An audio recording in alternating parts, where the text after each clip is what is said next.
नारायण साकार की संपूर्ण ब्रह्मांड में सदा सदा के लिए जय जयकार। लंकापति रावण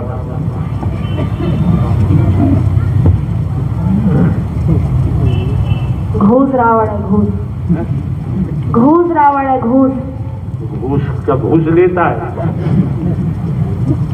ये क्या घूस लेगा? नाम तो सच कोई बकता नहीं है। हाँ, काम में रावण है हम ये कह सकते हैं, लेकिन नाम से रावण नहीं, हम ये नहीं कह सकते। फिर क्या नाम है इसका? साला ये बताएगा कुत्ता। तेरे को नहीं पता तो जा साले मर जाते। तो बताऊंगा भी। पहले तो हरि के दरबार में लैंग्वेज को सुधार लो। तेरे को अभी भी अकल, तेरे को अभी परमात्मा। यहाँ लड़ने की जरूरत नहीं है, प्रेम से बात करो। जो तरीका है, जो तहजीब है, वैसे बात करो ना। वो तो आसानी है, अपने हिसाब से बात कर रही है। लड़की के तन में रह के सुन लिया हमने, भी अनुवाद किया, व्याख्या की, परिभाषा कर दी। सभी महापुरुषों की समझ में आ गया कि किसी की बेटी, किसी की बहन ऐसा बोल ही नहीं सकती है। लेकिन तुम तो यार लंकापति रावण हो, तुम्हें तो होश में रहना चाहिए। प्रभु देखो, आराम से बैठो, आसन ग्रहण करो। परमात्मा मेरे से बैठा नहीं जा रहा है। आपके जो शब्द और जो सेवाकार मेरे को ऐसे दबोच रहे हैं, और ये आपकी बीन मेरे को ऐसी लग रही है। पहले से 6 तीर 2 गोले लगे हुए हैं। परमात्मा मेरे से सहन नहीं हुआ जा रहा है, मेरे को निकाल दो यार। क्यों निकाले? तुम निकाले, फेंक दो।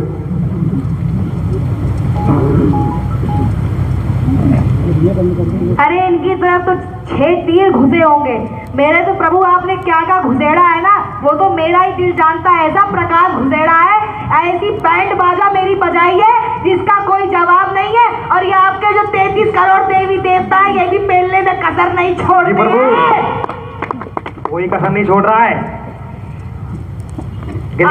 आदृश्य में आ लीजिए, ये जितने इंसान बैठे हुए हैं और जितने भूत फैले हुए हैं, उतने ही यहाँ पर 33 करोड़ देवी देवता और आदृश्य में सब घूम रहे हैं और पकड़ पकड़ के लाते हैं, ठोकते हैं, पीट डालते हैं, चूरमा बना देते हैं। चूरमा बना के कहो खा भी जाए, लेकिन खा नहीं रहे। खा ले तो कम से कम मेरा उद्धार हो जाए। मेरी इसी बात की लड़ाई है आपसे। हम उससे लड़ाई करें, क्या करोगे? हमारा क्या दोष है यार? क्योंकि प्रभु आप बैंड बाजा बहुत अच्छे से बजाते हो, पूरी बारात को बुला के, लेकिन आप उद्धार नहीं देते हो। पता नहीं कौन सी कसम आपने खा रखी है कि आप बैंड बाजा बजा दोगे, पूरी बारात बुला दोगे, लेकिन उद्धार नहीं दूंगा। ऐसे कह देते हो, जाओ साले उद्धार नहीं दूंगा, ठुकता रहे, बैंड बाजा तेरा बजता रहेगा। पता नहीं कब तक बैंड बजाओगे। राष्ट्रपति ने भी आजीवन कारावास की बजाय, वो राष्ट्रपति ने भी सजा है फांसी की, और राष्ट्रपति ने भी सजा बरकरार रखी है फांसी की। उसके बाद तो किसी राष्ट्र में कोई है नहीं जो रिहा कर दे या सजा कम कर दे।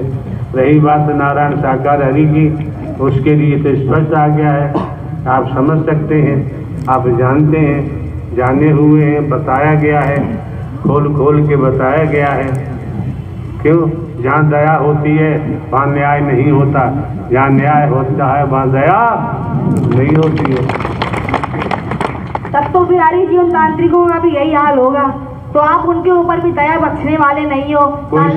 कोई सवाल ही नहीं। सारे कुत्ते क्या समझ रहे हैं अपने आप को कि हम डंडा खाते रहेंगे, लतियाते, हमें लाते पड़ेंगी और साले केवल छेना खाएंगे घर घर बैठ के, तो वो साले हरामखोर कुत्ते भूल जाएं। मुझे तो तांत्रिकों को देख के आग निकलती है, आग, मेरी आंखें फूट जाती है। परमात्मा सही में फूट जाती है मुझसे। देखा नहीं जाता कुत्तों को घूमते हुए, जब वो लूटते हैं ना किसी को बैठ करके। कोई भी लेडीज बैठी है, उनके सामने लड़की बैठी है, बच्ची बैठी है, उसको वो लोग किस तरीके से मीठी मीठी बातों में फंसाते हैं, और उसके बाद वो कैसे गुरुजी प्रणाम करके उनके पैर तक छू देती है, उनके हाथ तक दबाने को तैयार हो जाती है, उनको 70 व्यंजन पिलाने को तैयार हो जाती है, और उसके साथ साथ अपना घर भी लुटा देती है और अपनी बहन बेटी को भी भेज देती है, जा तू भी अब बन जा, ब्रह्मचारी बन जा।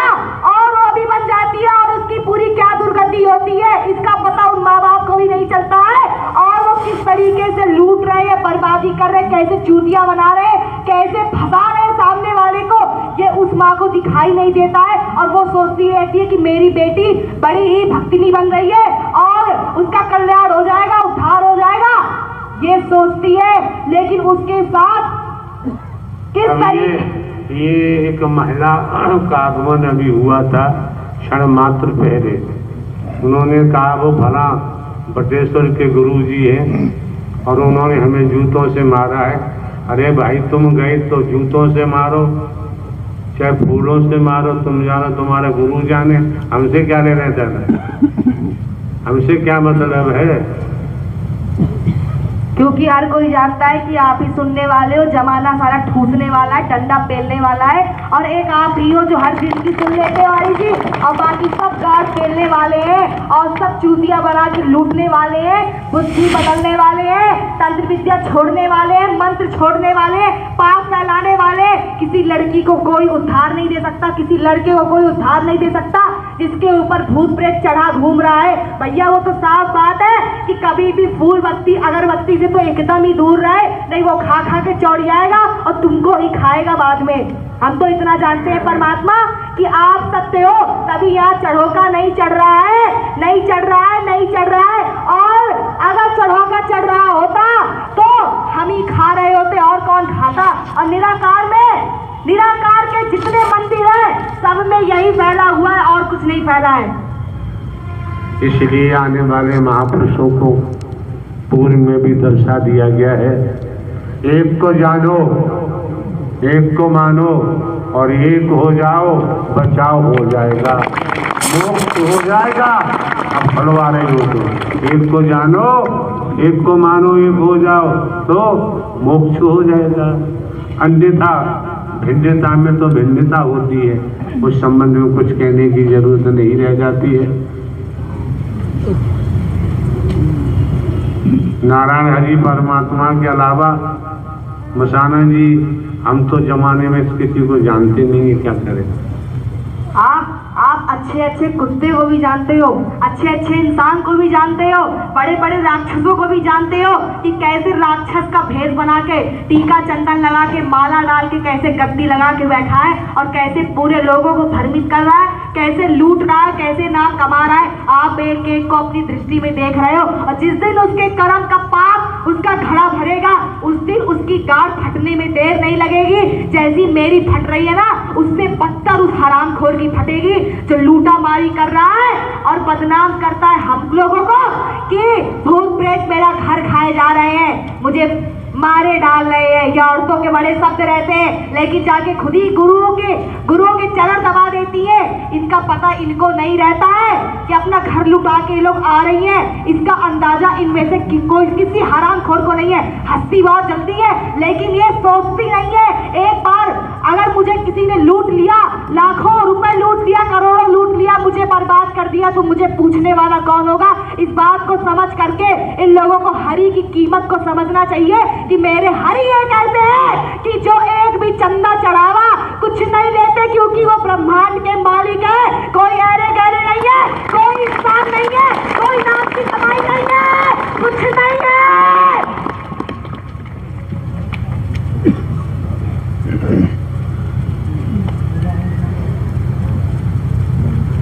पूरी सर्जरी तो आपके द्वारा हो रही है। जब सर्जरी आपके द्वारा हो रही है तो हम कैसे मान लें कि आप राक्षस नहीं है? हम तो नहीं मानते। और ये उपलब्धि आपको यहाँ दर्शन सत्य के साथ में आने पर ही उपलब्धि आपको प्राप्त हुई है। हाँ हरि जी, मुझे सत्य के साथ में आने से ही प्राप्त हुई है, वरना मैंने घर घर बैठ के केवल नोचा, मेरे मुंह से कुछ निकलने वाला नहीं था। बोल तो रही हूँ कि मैं कुछ नहीं निकाल सकती थी, मुझसे कुछ नहीं निकल सकता था। किसी की औकात नहीं थी मुझसे कोई निकलवा दे कि संसार में क्या ढोल फैल रहा है, मसानी जाके बता दे। मसानी कहती थी अरे मैं खुद ही खाऊंगी बैठ के, खुद ही नोचूंगी। अगर मैंने तांत्रिकों का साथ छोड़ा तो मुझे एक ठेंगा मिलने वाला नहीं है। ये मेरे खुद के मुंह के शब्द हैं। मैंने खुद पटक पटक के आपके आंखों, आपकी तस्वीर के सामने मैंने खुद कहा है कि हरि मेरी ये मजबूरी और उस तांत्रिक ने मेरी मजबूरी का उठाया फायदा, लेकिन अब मैं उसके शिकंजे में नहीं आऊंगी। मेरी ये मजबूरी, मौसम और ये दूरी। फिर क्या हुआ? आपकी बातों में आनंद आ रहा है। हम हरी जी, हमने कई बातें बनाना नहीं सीखी है, कहीं से पढ़ के किसी किताब से नहीं आए हैं। जो बीत चुका है मेरे साथ, जो एक एक पल हो चुका है, जो मैंने अपनी आंखों से देख लिया है, हम वही बता रहे हैं और कुछ हम नहीं बता रहे हैं। कहीं की बनावटी बनी बातें, किताबों की छापी बातें नहीं बता रहे हैं। जो कोई आज हो रहा है वर्तमान में सामने दिख रहा है मुझे। आदृश्य में घूमते घूमते मैं पूरा जमाना, पूरी रात में घूमती हूँ, लेकिन मुझे कोई देख नहीं सकता। मैं रोडों पे घूमती हूँ, सड़कों पे घूमती हूँ, घर घर के दरवाजे मैंने छाप छाप के देखे हैं। घुसने का प्रयास किया है कि मुझे किसी का शरीर मिल जाए, और आज मिल गया है। तो मैं आज भी हरि परमात्मा, मैं सही काम आज भी नहीं कर रही। मैं आज ही प्रेत योनि में किसी को भी सताने में, छेड़ने में मैं देर नहीं लगाती। उसकी छल कपट छिद्र मोह नहीं भावा, निर्मल मन मोहे बाबा। हमारे द्वारा स्पष्ट कहा गया, हमने गुरु की बात नहीं कही है, हमारे द्वारा स्पष्ट कहा गया है।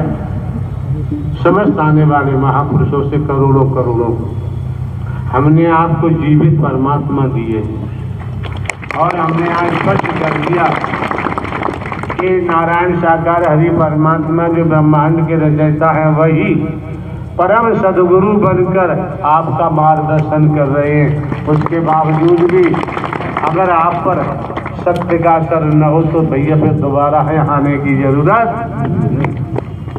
और मैंने पहले भी कहा है और आज भी हरि हम कह रहे हैं कि 50 लाख वर्ष जब मैं भटक रही थी, तब मैंने निराकार के एक एक मंदिरों में जा जाके मैं बैठी हूँ। मैंने मूर्तियों को हिला हिला के देखा है, खड़े हो के उनके बगल में देखा है कि इनके अंदर जान है कि नहीं, इनको दिखता है कि नहीं, क्योंकि मैं झेल रही थी हरि, मैं प्रेत योनि झेल रही थी, मैं दर्द से चिल्ला रही थी और मेरी सुनने वाला कोई नहीं था। मुझे ऐसा लगता था कि यही भोलेनाथ, यही जो भूतों के जो राजा है, देवता है, यही मेरा उद्धार करेंगे और कोई नहीं कर सकता। लेकिन मैंने एक एक मूर्ति में झांक झांक के देखा है, कोई मुझे एक भी कुछ नहीं दिखाई दिया। लेकिन हरि परमात्मा, जब मैंने आपको देखा, एक ही दृष्टि में मेरा बैंड बाजा बज गया और मैंने जान लिया ये मेरी फाड़ के रखेंगे, उद्धार तो बाद में होगा। लेकिन मैं भी देखूंगी कि अगर ये हरि है, परम सत्ता है, तो ये मेरा उद्धार करेंगे करेंगे करेंगे, क्योंकि मैं भटक चुकी हूँ। मेरा एक एक निवाड़ा मुझे याद है कि मैंने मांस के गोते में कैसे लहर के चलती थी, कितना मैंने खून पिया है। मैं तांत्रिक को ऊपर चढ़ चढ़ के चलती थी। मेरे पास यही काम था, मेरे पास कोई काम नहीं था। मंदिर बैठना मेरे पास काम था, फूल अगरबत्ती खाना मेरा काम था, और मेरे पास कोई काम नहीं था हरि परमात्मा। लेकिन आपको पाने के बाद, आपको देखने के बाद, हाँ, मैं आपके पीछे पड़ी तो जान दे के पड़ी हूँ, जान दे के पड़ी हूँ। मैं ऐसे नहीं पड़ी हूँ क्योंकि मुझे पता है कि आप ही ब्रह्म हो, वरना मैं आज भी किसी तांत्रिक के पास जाके चाट सकती हूँ, उसकी पोछ सकती हूँ, क्योंकि मुझे पता चल चुका है कि आपके ही द्वारा मेरा उद्धार होगा। बाकी इस ब्रह्मांड में कोई करने वाला नहीं है, किसी की औकात नहीं मेरा उद्धार कर दे, कोई नहीं है। हाँ, मैंने आपको मारने के लिए आई, हाँ, मैंने खूब वार किए हैं आपके ऊपर, लेकिन मैं आपको इतनी सी भी कोई दिक्कत नहीं पहुंचा पाई, कोई कुछ नहीं पहुंचा पाई हरि परमात्मा। मैंने कितने वार किए हैं, मैंने 2 साल लगातार आपके ऊपर वार किया है, 2 साल लगातार। आज ये लड़की का तन सामने खड़ा है, मैं वही रायबरेली की जगह से इस लड़की के शरीर को छोड़ती थी रात के 12 बजे और 3 बजे तक मैं, आप जिस भी प्रवास पे होते थे, मैं वहीं पे वार करने आती थी, और उसके बाद पूरी संगत को परेशान करती थी। रायबरेली की जितनी संगत होती थी, मैं सबको परेशान करती थी, सबको खाती थी, सबको चबाती थी, किसी एक को भी नहीं छोड़ती थी। और मैं डेली आकर के आपको देखती थी कि हरि परमात्मा, मैं आपके ऊपर वार करूंगी, तब तक करूंगी, तब तक करूंगी हूँ कि जब तक तुम मेरा उद्धार नहीं कर दोगे, नहीं कर दोगे, नहीं कर दोगे। और आज मेरा वो घमंड चूर हो चुका है, चकनाचूर हो चुका है, और आज वो आपकी शरण में झुक के खड़े हैं, ऐसे नहीं खड़े हैं। अरे हमने सब कुछ कर लिया है, मैंने इतने लंबे समय तक भटक के मैंने सब कुछ कर लिया है, मुझसे कोई भी चीज बची नहीं है जो मैंने अपने पूरे पूरे पूरे प्रेत योनि में घूम के ना की हो। एक एक से गंदे गंदे घिनौने काम, राक्षसी काम, बर्बादी के काम, वासनाओं के काम, सब कुछ करके तब आपके आगे खड़ी हुई हूँ, ऐसे नहीं खड़ी हुई हूँ। और इन्हें समझ जाना चाहिए कि हरि परमात्मा है तो है क्या चीज, वो कोई इंसान नहीं है, वो कोई इंसान नहीं है, उनकी दृष्टि बहुत खतरनाक है। अगर तुमने चश्मा लगा के ऐसे नहीं बैठे, तुम्हें ये चश्मा दिखाई देता होगा, लेकिन मुझे आज तक ये कभी चश्मा नहीं दिखाई दिया है। दृष्टि इतनी खतरनाक है ना कि भारी पड़ जाएगी, कोई संभाल नहीं सकता है, इनकी दृष्टि को कोई देख नहीं सकता है। कपकपी लग जाती है, बैंड बाजा मेरा बज जाता है, और बैंड बाजे में हंसना नहीं, बहुत बुरी हालत होती है। दिल मिलाने वाली, फड़फड़ाने वाली ऐसी ऐठन होती है, कहाँ जाऊँ, दिमाग नहीं काम कर रहा, कुछ समझ में नहीं आ रहा। ये हाल होता है। एक बंद कमरे में अंधेरा, जहाँ एक रोशनी ना आती हो, ऐसा हाल हो जाता है। कभी कभी झेला नहीं जाता है। हरि परमात्मा आप ही अच्छे हो, और पूरा ब्रह्मांड वाला हरामखोर फीका, आपके आगे कोई अच्छा नहीं है। और मैंने हरि परमात्मा आपसे प्रेम कर लिया है, और किसी जमाने में अब औकात नहीं किसी तांत्रिक की मुझे कोई एक भी लालच दे दे और मैं किसी के लालच में फंस जाऊं। अब नहीं फंसने वाली, अब नहीं फंसूंगी। एक बात बताएं आप, जब आ गई हम समय की बात है, और समय पे देखना भी चाहिए। जो नारायण हरि परमात्मा के नाम को बेच रहे हैं, रुपया पैसा वस्तु पदार्थ ले रहे हैं, या प्रवास बना रहे हैं, इनका क्या होगा? इनका हरि परमात्मा, आपने इतने साल हो गए आपको ब्रह्मवाणी देते हुए, किस लिए दिया, किसके लिए दिया, और किसके लिए आप आए, इसकी कीमत ये समझ नहीं पाए हैं। अगर यही इन्होंने समझ लिया होता कि ये आए किसके लिए हैं, ये पापियों का विनाश करने के लिए आए, सत्य की स्थापना करने आए, सत्य की विजय करा के जाएंगे, सत्य का झंडा लहरेगा, और कोई उसको रोकने वाला इस जगह से पैदा नहीं हो सकता है। सारे बस समय का इंतजार करो, यहाँ बस समय की बात चल रही है। और जिस दिन विनाश का समय आ गया, उस दिन हरि परमात्मा को विनाश करने से ब्रह्मांड की कोई भी, ये मिट्टी जैसी, ये जितने वो बैठे ना 2 हाथ पैर वाले, इनमें किसी मांस, किसी हड्डी वाले, किसी खून वाले की औकात नहीं है हरि परमात्मा को विनाश करने से रोक सके। ऐसी बीमारी फैलेगी, 2-2 साल अभी दर्शन के लगवे पड़े हैं तुम लोगों के ऊपर, कितने भटक गए, कितने बर्बाद हो गए। अभी जब 4-4 साल हरि के दर्शन में लगवा पड़ेगा ना, तब तुम्हें पता चलेगा कि कैसा अटैक तुम्हारे सीने में लगा है, तब तुम्हें हरि की कीमत का पता चलेगा। और संगत को तो इतना बुरा झेलना पड़ेगा कि इनसे बुरा बाहर वाले नहीं झेलेंगे, क्योंकि इन्होंने सबसे ज्यादा खिल्ली उड़ाई है इस स्थान की, इस सत्य की बात की इन्होंने सबसे ज्यादा खिल्ली उड़ाई है। सब कुछ जानने पहचानने के बाद चंदागिरी की है, संगत को लूटा है हरि के नाम पे। किसी कुत्ते की औकात नहीं है हरि के आगे एक भी चंदा चढ़ा दे, लेकिन पीठ पीछे हरि के नाम पर ही की गई है। और देखना इसका तुम्हें कितना बुरा झेलना पड़ेगा। और मैं कह रही हूँ, चाहे हरि ये चौधरी हो, चाहे वो कुत्ता राम विलास हो, इन सबकी टांगे टूटेंगी, इन सबकी खटिया लगेगी। और देखो इनकी शिकाई करने वाला आता कौन है, सबको झेलना पड़ेगा, और ऐसे ही झेलेंगे। बस समय का इंतजार करें, कोई बचेगा नहीं, एक इंसान नहीं बचेगा जो झेलेगा नहीं। जिन्होंने हरि के नाम को बेचा है, प्रवास बनाए, इनका क्या होगा? ये हरि जी तिल के मरेंगे। इनकी माया इनकी आंखों के आगे खड़ी होगी, लेकिन इनका शरीर ही काम करने वाला नहीं होगा। इनकी माया इनके पास काम आने वाली नहीं है, नहीं है, नहीं है, और विनाश होके रहेगा। अगर ये सोचे कि मैं माफी मांग लूंगा प्रभु से, प्रभु मुझे माफ कर देंगे, सारे कुत्ते माफी तो हम भी मांग रहे हैं, लेकिन पहले भोगना पड़ेगा, उसके बाद ही माफी मिलेगी। अब किसी को माफी मिलने वाली भी नहीं है। और जो महल बना के खड़े किए हैं वो आपको समझते हैं कि आप बस चश्मा लगा करके आके बैठते हो बस मनोरंजन करने के लिए। जो कोई ऐसा सोचता है हरि परमात्मा मनोरंजन यहाँ कराते हैं, सारा बहुत बड़ा नीच है। वो नाली का कचरा बनेगा, सुअर बनेगा, कुत्तों की तरह घूमेगा, इंसानों की जब लैट्रिन खाएगा ना घूम घूम के, उनकी हमारे चैनल को अवश्य सब्सक्राइब करें और नए अपडेट्स सबसे पहले पाने के लिए इस बेल बटन को दबाना न भूलें।